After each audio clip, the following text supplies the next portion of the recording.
अच्छा। और बहुत ज़्यादा प्रशंसा ज़रा सा बना था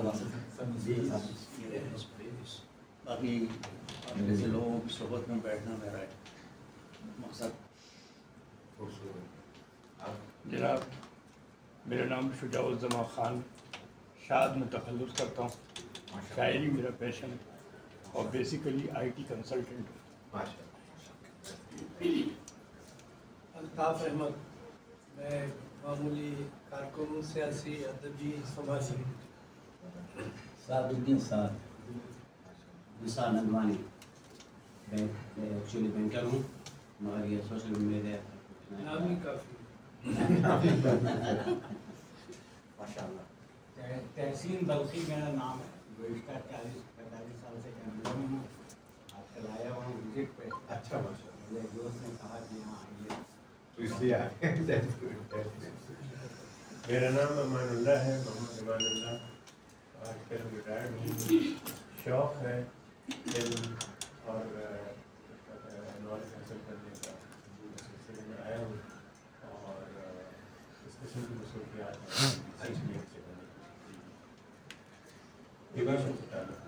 मोहम्मद ज़ुबैर ताहिर, मैं सीमेंट फैक्ट्री से रिटायर्ड हूँ। सेल और मीडिया से। अच्छा।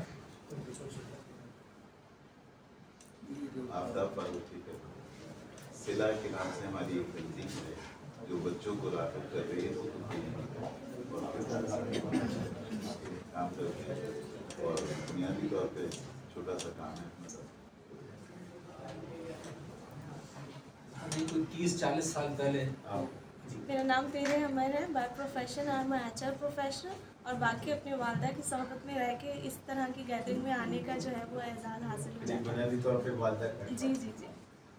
मेरा पूरा नाम है यास्मीन चांडे और मैं सिंधी उर्दू दोनों की राइटर हूँ और मेरी सिंधी की 3 बुक छप चुकी हैं, एक शायरी की और 2 अफसानों की, और मैंने सैकड़ों आर्टिकल लिखे हैं और शायरी करती हूँ उर्दू सिंधी दोनों में। और आपकी महफ़िल में आने का एजाज़ आज शरफ़ हुआ, तो बहुत शुक्रिया, और निसार साहब का जिसने मधु किया और तारिक भाई का।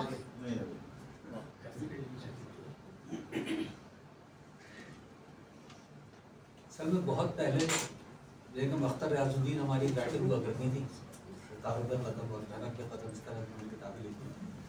तो उन्होंने एक फ़िक्रा कोट किया था, ना मालूम उनका अपना था या उन्होंने कहाँ से लिया, ये मुझे नहीं मालूम, मगर वो कहने लगी 20वीं सदी का इंसान, ये ज़रा 1990 में चल रहा, 20वीं सदी का इंसान बारिश की उस नन्हे से कतरे की मानंद है जो खुद जज्ब हो जाने से पेश कर कुछ अपने अंदर जज्ब कर लेना चाहता है। ये गर्ज है इंसान का। आप सब लोग जो तशरीफ लाते हैं ना, वो इसीलिए आते हैं, और जो अपने जो राइटर्स हैं, जो हमारे मुखर्रिर हैं, उनको ज़हमत देते हैं, वो इसीलिए देते हैं कि इनसे अपने अंदर जज्ब करने को बहुत कुछ मिलता है। तो ये है वैसे बेसिक फैक्ट, इसका हमें अंदाज़ नहीं होता, लेकिन ये जो आपने कहा ना मुझे शौक़ है, शौक़ क्या क्या मतलब, हम कुछ अपने अंदर जज्ब कर लेना चाहते हैं, ज़ाहिर है आगे तो जज्ब हो ही जाना फिल्म। तो मुझे ये मिसाल बहुत अच्छी लगी थी, तो मैं अक्सर कोट कर देता हूँ।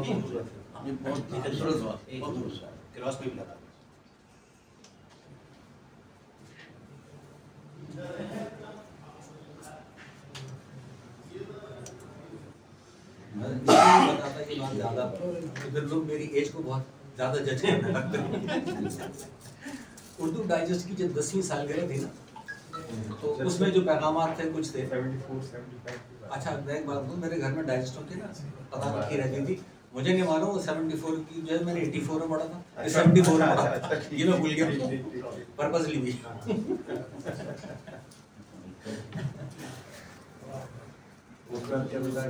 ये उसमें नोट एक कोड था, मुझे एक आदत है मैं जहाँ से पढ़ा था मैं कोड कर देता हूँ क्योंकि हवाला हाँ याद भी रहता है, वो इससे आदमी खुद बुजुर्ग नहीं बन जाता। बुजुर्गों की बात सुनाते रहो तो खुद बुजुर्ग नहीं होते, यंग रह जाते हैं।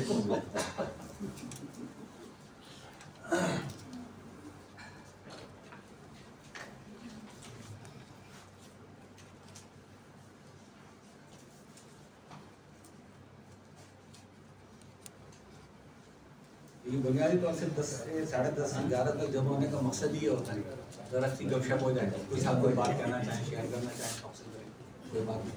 आप माशाल्लाह को अपना छोटा सा कलाम अता फरमाना चाहें और अच्छा हो जाए। 11 बजे मीटिंग शुरू करते हैं। बहुत शुक्रिया। कुछ एक दो चार अशार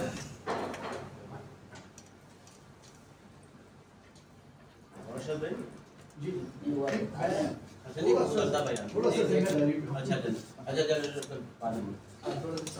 खड़ी होके दुआ करें। जैसे आपको मुनासिब है, जैसे आपको सही किया। ये मैं असल में नज़म लिखती हूँ, गज़ल कभी कभी कोई। ठीक है। मैं असल में बुनियादी तौर पर नसर पे वो मेरा फोकस है। तो कुछ ख्वाब बुने थे आँखों ने, कुछ ख्वाब बुने थे आँखों ने, तब नींद ने आना छोड़ दिया। वाह वाह वाह वाह। जब रात सुहानी लगती थी, जब रात सुहानी लगती थी, तब चांद ने निकलना छोड़ दिया। जब दर्द हद से बढ़ गया, जब दर्द हद से बढ़ गया, तब उसने साथ छोड़ दिया। जब ज़माने को समझी यास्मीन, जब ज़माने को समझी यास्मीन, तब से मुस्कुराना सीख लिया। इजाज़त हो? एक काफ़ी है? नहीं नहीं है हमारे पास टाइम है। काफी तो देखिए आप पूरी बयान भी सुना देंगी तो नहीं होगी, टाइम काफी तो वो भी नहीं होगी। मैंने जिंदगी को कुछ इस तरह से देखा है, मैंने जिंदगी को कुछ इस तरह से देखा है, मैंने जिंदगी को कुछ इस तरह से देखा है, अपने वजूद की किरचियों को समेटते देखा है, अपने वजूद की किरचियों को समेटते देखा है। जिनसे आस लगाई थी जीने की, जिनसे आस लगाई थी जीने की, उन्हें अपने मरने की खुशियाँ मनाते देखा है।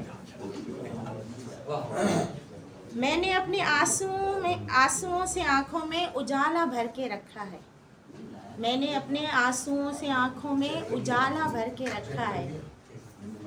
बिखरे हुए दामन को अपने साथ लपेट के रखा है, बिखरे हुए दामन को अपने साथ लपेट के रखा है।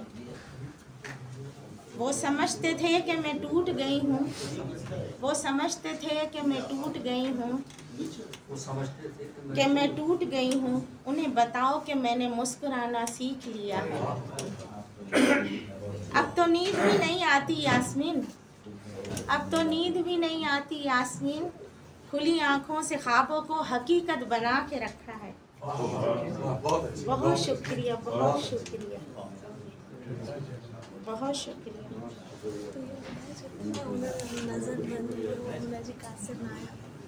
अच्छा, मैं असल में लोग कहते हैं ना कि तुम्हें वज़न बहर में वो रदीफ और वो, मैं कहती हूँ कि जज्बात को मैं तोलती नहीं, माप तोल से आज़ादी लिखी। अपनी कमजोरियों को अच्छे फकरे में ढांपना मुझे भी बहुत अच्छी तरह। आपको तो इसकी अलग से आपको इस जुमले की दाद मिल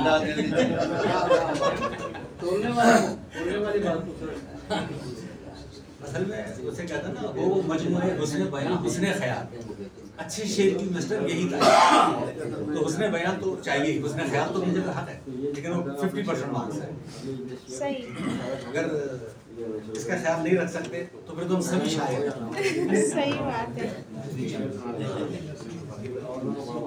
लेकिन आपके जो शायर हैं, मैं भी इसे इतना फालन की तरह समझता नहीं, लेकिन बज़ाहिर तो फज़ानी और बहर दोनों में सही लग रहे थे, क्योंकि तरन्नुम से अगर आप इसको पढ़ेंगे तो आराम से पढ़ सकते सही बात है। तो दैट क्लियर्स कि ये सही।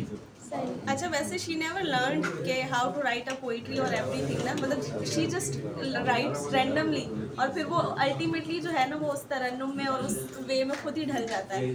जो सही शायर होता है ना, वो सोचते तरन्नुम में, वो बहर से बाहर बात से नहीं होता। अच्छा, एक बेबहर नज़म 18 तारीख को इत्तेफाक से शर्जत हुई मुझसे भी, और काफ़ी सालों के बाद नज़म जुमा कुछ लिखने का मौका मिला, तो वो मैं एक मुख्तसर सी नज़म है उसको भी सुन लेते हैं। वक्त मुकर्रर, परसों गालिबन शाम में ऐसे ही बैठा हुआ था तो ये ख्याल आया तो उसको कुछ लिखा गया। वक्त मुकर्रर, मौत के मुतय्यन करदा दिन की तरह, मौत के मुतय्यन करदा दिन की तरह, मोहब्बत का वक्त भी मुकर्रर होता है। जिंदगी के रेगिस्तान में घूमते हुए किसी के इल्म में नहीं होता किस टीले के पीछे मोहब्बत का चश्मा बह रहा है। मौत के मुतय्यन करदा दिन की तरह हिजरत का वक्त भी मुकर्रर होता है। कब कौन सी मोहब्बत का पानी सूख गया किसी के इल्म में नहीं होता, मगर अपने अपने वक्त पर कभी हिजरत तो कभी मोहब्बत इस तरह लपेट में ले लेती है कि दिल सोचता रह जाता है और सोच आंखें मूंद लेती है। ये काफी सालों के बाद बस ऐसी ख्याल आया था तो उसको मैंने लिख दिया। तो अभी आपकी वो नज़्में सुनी तो मैंने कहा कि एक नज़र मैं भी मार देता हूँ। अभी जब मैं आ रहा था तो डॉक्टर साहब से बात कर रहा था इन किताबों की मैंने से कहा कि अगर आप लोग मायरे नफ्सियात में होते तो आप जरूर एक बहुत बड़े राइटर रहते। हाँ अच्छा, मेरा ख्याल है कि जो माहिर नफ्सियात होते हैं ना वही तो अच्छे राइटर भी होते हैं। ये यूँ भी कह लीजिए कि जो अच्छे राइटर होते हैं वो काफी अच्छे मायरे नफ्सियात हाँ हाँ, नफ्सियात जब तक आप नहीं जानते तो राइट लिख ही नहीं पाते।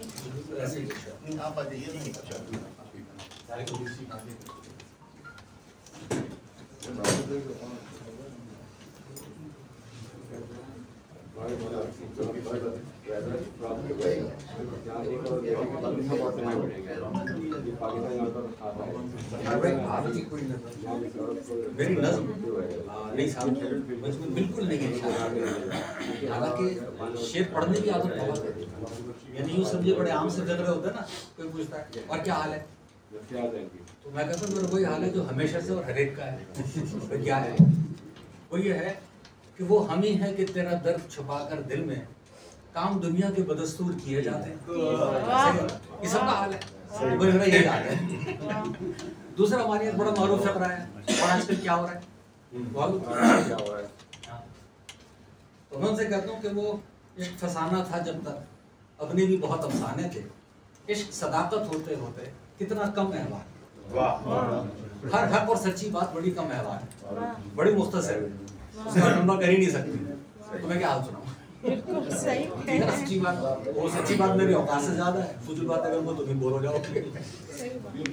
तो ऐसे शायरी का शौक बहुत है, थोड़ा सा शायद वक्त के साथ साथ मुमकिन है तो जवाब भी बेहतर हो गया हो, लेकिन शेर में कभी नहीं ऐसा, नेवर एवर। इससे ज्यादा और क्या शेर बोलेंगे? नहीं ये तो आपकी बात का जो अंदाज है वो शायराना ही तो है, अंदाज है बयां शायराना।